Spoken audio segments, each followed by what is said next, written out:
usar esses momentos finais do programa, a gente tem mais 10 minutos, para falar de Tarcísio de Freitas, então, porque...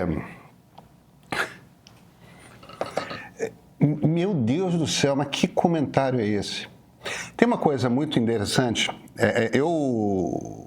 circulou um corte de um Central Mail na semana passada, em que eu falo que o Tarcísio é diretamente responsável por esse problema com metanol em São Paulo.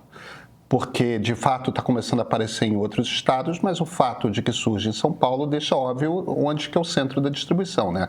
Onde que essa bebida falsificada está sendo produzida e como que ela está sendo distribuída.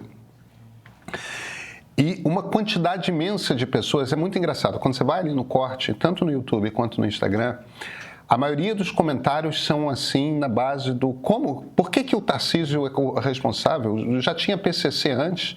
Você acha que inventaram falsificação de bebida no governo Tarcísio e tal?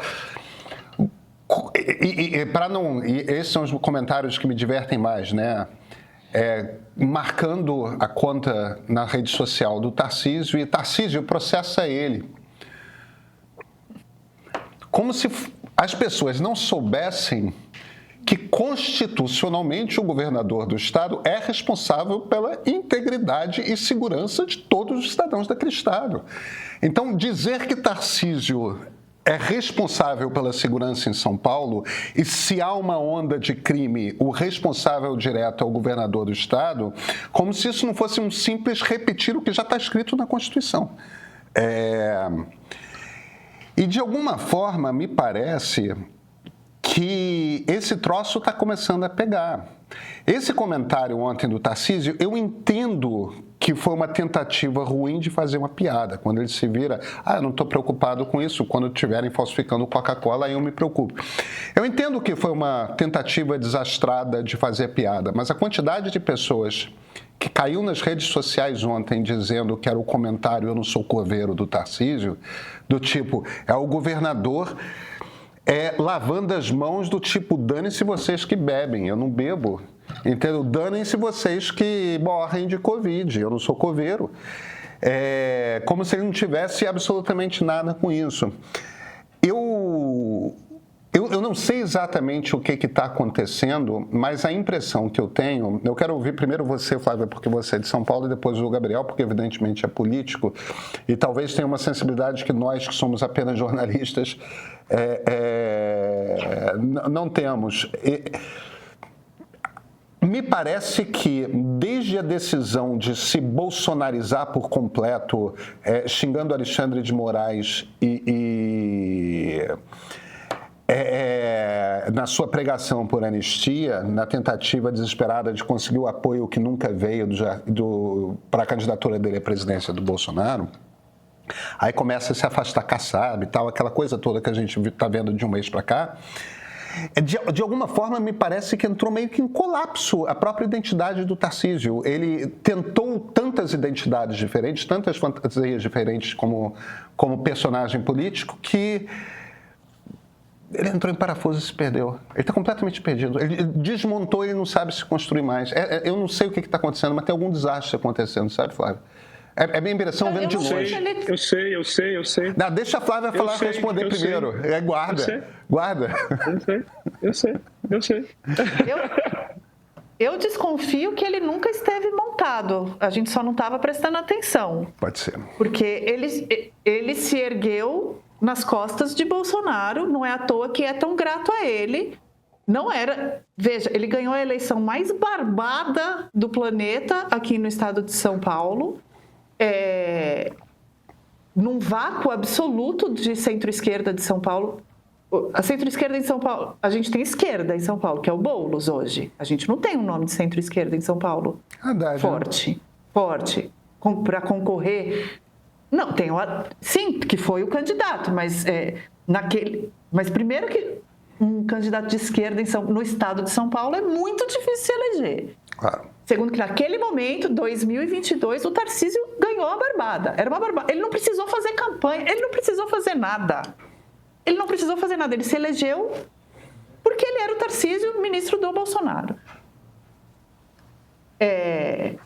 E se governou assim, desde então, com lampejos, Pedro, que eu sei que quem é de fora de São Paulo talvez não tenha, só veja em momentos muito específicos, quando um policial joga alguém de uma ponte. Mas assim, tem aquela cena dele quebrando o martelo na Bovespa, na antiga Bovespa, né? Aquilo é muito representativo para São Paulo do que é o governo Tarcísio. É um governador linha dura das antigas, sem muita personalidade, sem ter muito o que fazer. Ele tem ali a plataforma dele de privatizações, de segurança pública dura, e na hora que foi chamado a se apresentar para jogo político, ele não tem o que mostrar e correu para os colos do bolsonarismo. Né?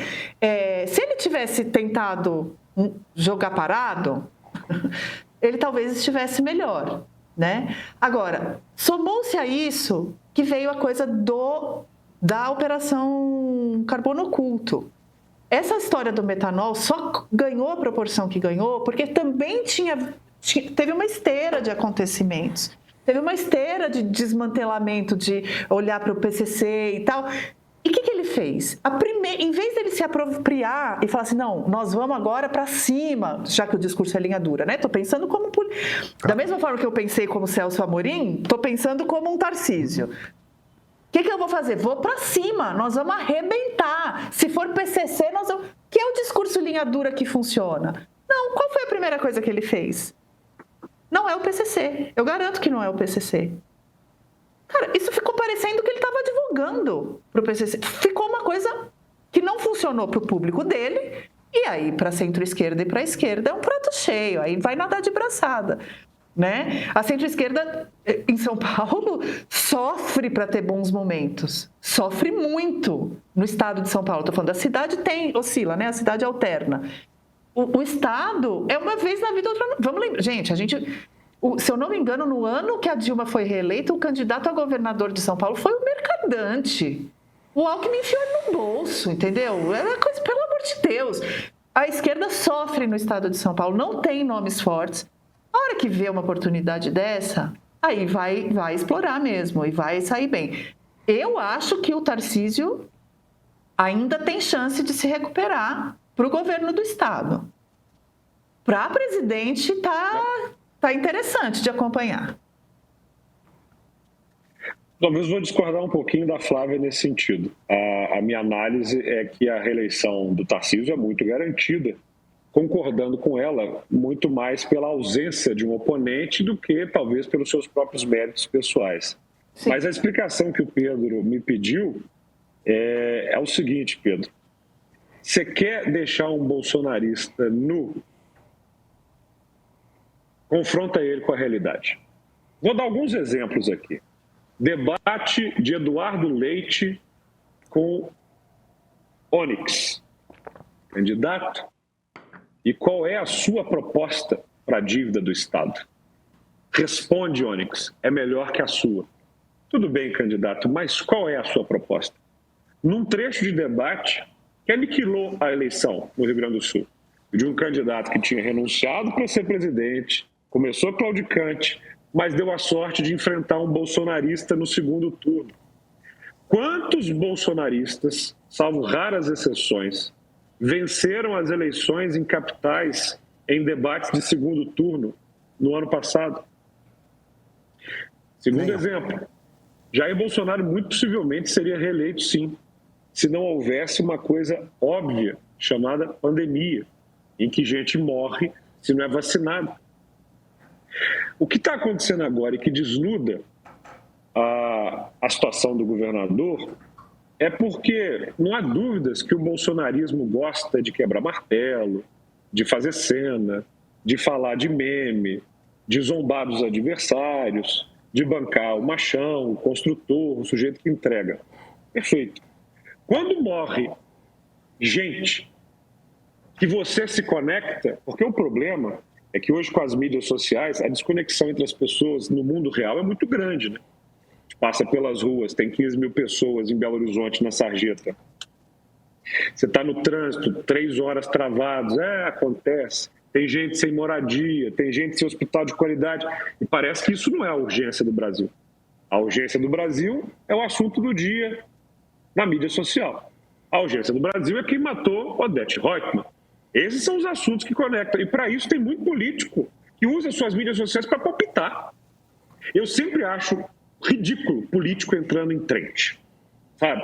Agora o videozinho de todo mundo é isso. Agora, porque é a política como espetáculo. E o Tarcísio é parte dessa política. E aí, na hora que vem um troço que impacta na vida de todo mundo, pensa nessas pessoas que saíram de casa para se divertir, pediram um coquetel e morreram.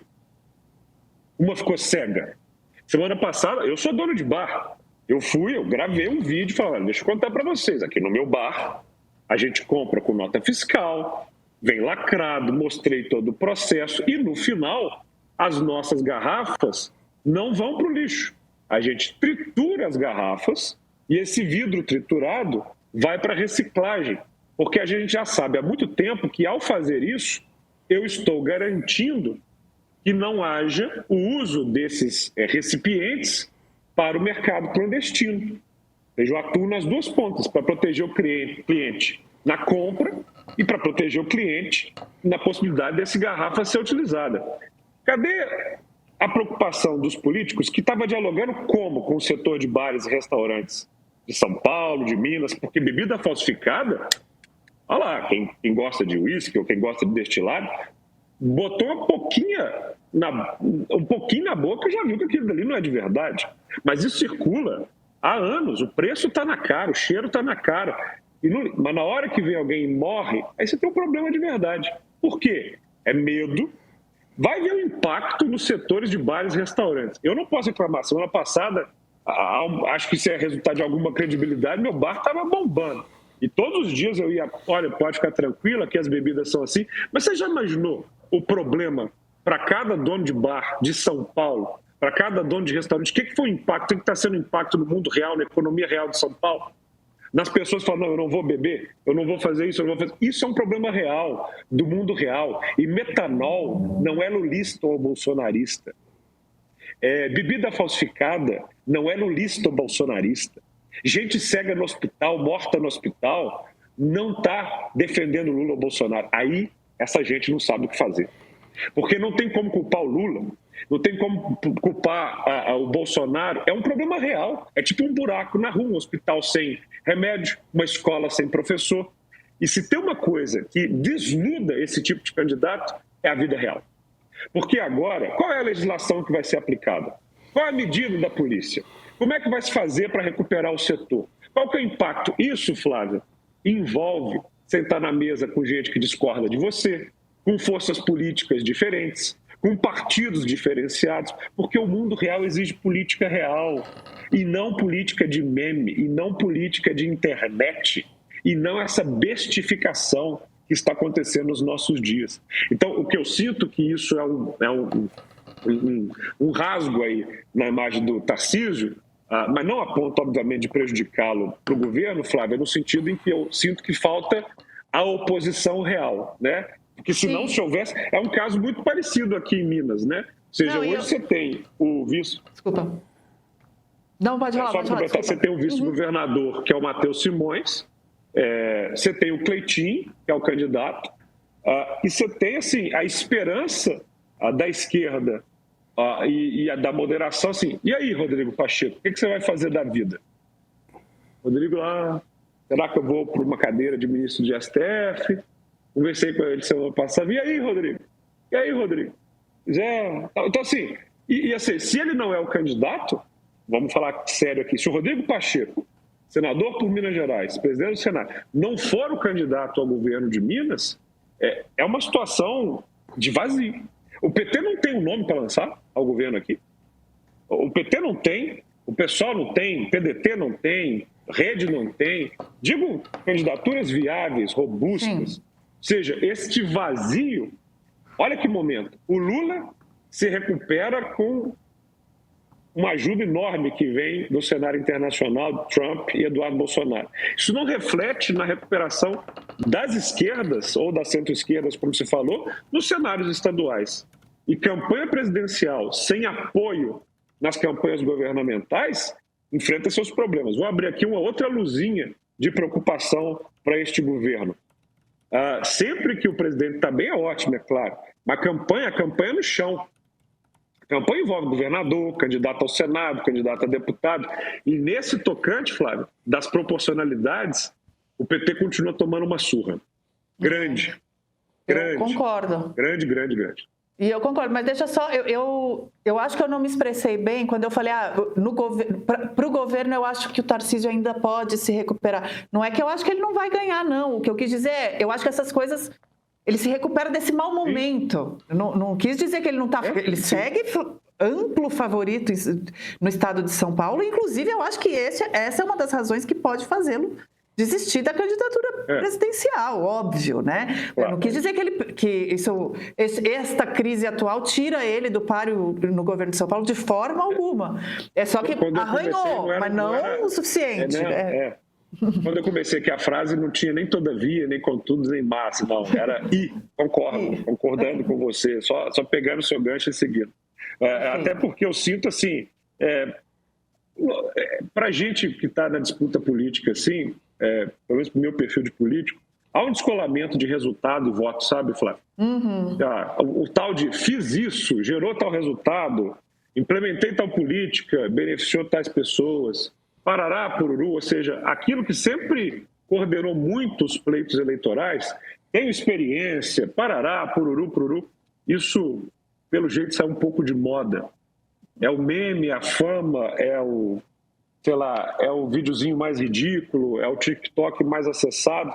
E o problema é isso, na hora que as pessoas fazem escolhas eleitorais baseadas nos cliques e nos compartilhamentos, quando o problema no mundo real acontece, a mídia social não salva, não. Tem muita gente, e nós já falamos disso aqui, que dedica os seus mandatos a uma produção de vídeos, cara. A render engajamento na mídia social. E aí, na hora que vem o mundo real, com seus problemas que encostam em todo mundo, essa crise das bebidas ela é muito importante para a gente discutir, Pedro, porque todo mundo se enxerga ali. Nos seus abstêmios, mas todo mundo tem um amigo, né, que, sexta-feira, vamos lá, né, tomar uma. Saiu de casa depois de uma semana fodida, pediu uma caipirinha, símbolo nacional, ficou cego, morreu. E aí, Pedro, alguém é culpado. Alguém é culpado. O PCC já existe, tá, querido, mas você foi eleito para resolver. A gente é eleito para resolver os problemas. Ou para, pelo menos, não ter a disfarçatez de dizer eu começo a me preocupar quando for Coca-Cola. Isso é uma disfarçatez. Isso me lembra um pouco o Relaxa e Goza da Marta Suplicy. Da Marta. Medidas diferentes, mas do tipo assim, não liga para isso não, não é sua mãe, carinha, não é seu pai, não é seu amigo. Eu sempre falo, uma vida é uma vida, ou seja, o sujeito que perdeu a morte ali, tomando uma caipirinha, tem um círculo daquele cara que foi, e tem um setor, ou seja, vai uma onda nesse negócio, qualquer fala de um governante, de um político que tenta minimizar isso, ou é destrambelho ou é falta de assessoramento. Sabe assim, nada mais cabe diante de uma morte, seja uma, duas, para quem está ocupando um cargo público, do que solidariedade, tomaremos as medidas necessárias. Começarei a me preocupar quando for Coca-Cola, que disso eu não entendo, mostra aquela coisa assim, eu governo para os meus, eu governo para o meu bem, para o que eu penso que é o certo. Cara, isso só piora a situação. E o problema é que nesse momento de fake news, aqui em Belo Horizonte, pelo jeito, o primeiro caso está sendo averiguado agora, mas não teve nenhum caso confirmado. No WhatsApp, Pedro e Flávia, já foram pelo menos 300 mortes. Meu tio trabalha no hospital tal que deu a entrada do sujeito com metanol. Beberam no bar tal e que tinha não sei o quê. E gente que espalha esses áudios, entendeu? Poxa, eu passei o programa de hoje sem falar um palavrão, eu não vou começar agora. Mas são tempos difíceis em que a gente precisa colocar a bolinha no chão. Entendeu? Então, assim, na hora que o governo brasileiro, que o presidente brasileiro liga para o presidente americano, normalidade. Na hora em que a gente vê algumas entidades da sociedade tratando esse problema do metanol como um problema sério, normalidade. Aqui, ó, vou exibir mais uma vez. O meu lugar é o meio, porque o meio aplaude normalidades, entendeu? Esses dias, aliás, né, alguém me disse que um político saiu aplaudido de um evento, não vou fazer propaganda para ele, porque ele disse assim para a plateia: olha, gente, eu realmente não uso muito as mídias sociais, eu nunca fui polêmico por nada, enfim, eu sou até meio chato, mas é porque eu sou normal. E aí a plateia aplaudiu efusivamente. Há uma brecha aí, Pedro Doria. Eu entendo que todas as pesquisas hoje, amanhã vai sair a Quest, vai sair, vamos dizer, olha aí o cenário polarizado, mas que esse povo brasileiro está com uma saudade de alguém normal, isso eu acho que está. Eu acho que está sim. Eu acho que está sim. Flávia, Gabriel, delícia passar 1h30 conversando com vocês. Ei, espera aí. Se você chegou até aqui, precisa saber de uma coisa. O que você acabou de ver agora é só a ponta do iceberg de tudo que a gente produz de conteúdo audiovisual. Aqui no YouTube, nós abrimos nossa grade para todo mundo se informar e se entreter com a qualidade do jornalismo que fazemos no meio. Mas é no nosso streaming onde produzimos um catálogo especial. Acabaram de chegar por lá as entrevistas completas do documentário Julgamento do Século, produção original do meio que mergulha nos bastidores da trama golpista que parou o Brasil e condenou Bolsonaro e seus aliados. E tem outros originais, como o Ponto de Partida Série, que eu gravei em Israel numa investigação para entender as origens dos conflitos entre árabes e judeus. Imagens em 4K, trilha sonora original e uma visão sobre o que ninguém está dizendo. O catálogo também conta com programas de entrevistas e documentários da PBS que ficam no ar até o final desse mês de outubro. Assina o Meio Premium, olha, vale cada centavo.